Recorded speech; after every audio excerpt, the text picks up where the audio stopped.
Imagine you go to a fruit shop and buy 3 apples, 2 bananas, then 4 more apples, and 5 more bananas. When you get home, you wouldn't list them all out.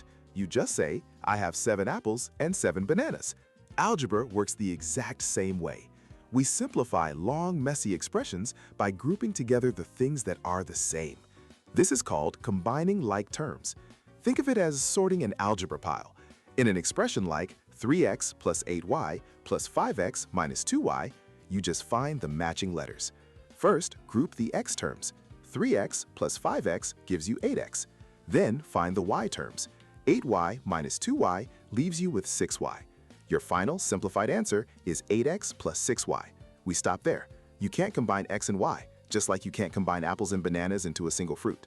But what if terms are trapped inside parentheses, like 3 times x plus 4? Here, you use the distributive property. Think of the number outside, the 3, as a delivery driver.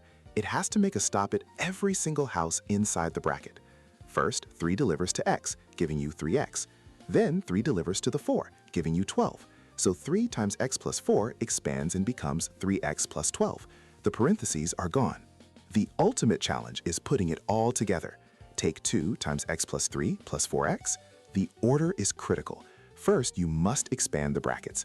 The 2 visits the x and the 3, turning 2 times x plus 3 into 2x plus 6. Now your full expression is 2x plus 6 plus 4x. The second step is to combine the like terms.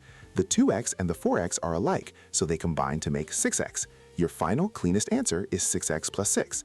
This isn't just a math trick. Simplifying turns long, confusing code into short, powerful statements. It's the skill you need to make sense of more advanced equations. You're turning chaos into clarity.